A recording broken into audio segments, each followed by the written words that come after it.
So we also look at another tax issue that we see is something that we refer to as the tax torpedo, and that's just fun. It's a fun way to call it, yeah.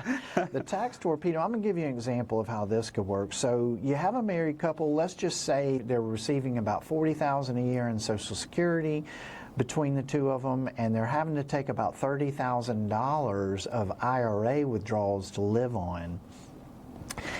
So they're living off of about $70,000 a year before taxes, and they're inside that 85% inclusion band, meaning 85% of the Social Security is not taxable. If they withdraw an additional $10,000 from their IRA, and we see this all the time, because you might be living off of $70,000 very comfortably, but what happens when you want to take that trip?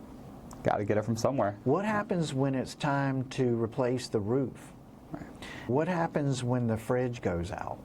Now you're having to pull pre-tax money out of that IRA, and that $10,000 that you pull is considered ordinary income. What that does is drive you into a situation where now your Social Security is 85% taxable, so $8,500 of that withdrawal is taxable now, and at whatever tax bracket you're in.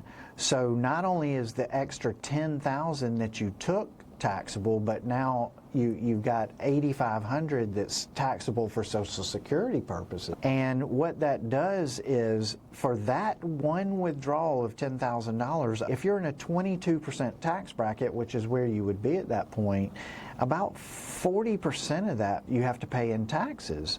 So $4,070 of taxes just on that one withdrawal. So you're not in the 22% tax bracket on that, you're in the 40% tax bracket. So, you know, by being very smart and strategic about how you do this, if you were to take, you had Roth money and you had done the conversions and you were able to take that $10,000 from a tax-free account like a Roth account, then none of this takes place and you don't cause yourself, you know, this tax torpedo situation that we're discussing. And so just food for thought here on how you plan to do your taxes and how you plan to look at that whole big picture. A lot of times what folks, you know, don't understand is withdrawal order. What accounts to take from when? And we have general rules of thumb on that, and just talking about the Roth account made me think about this. Generally, if you are of the belief that taxes are only going up in the future, and we are at our firm, and I know every client we speak to says that they feel that way, then it, you know, paying taxes on pre-tax money now as opposed to later probably makes a lot of sense.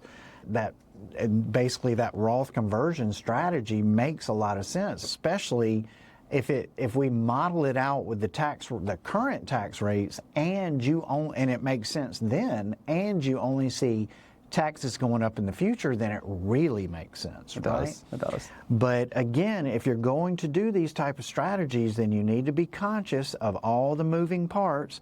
Like we said in earlier segments, you've got to be conscious of the IRMA, the higher Part B premium. You've got to be conscious of the extra standard deduction phase out on the One Big Beautiful Bill Act that seniors get over age 65.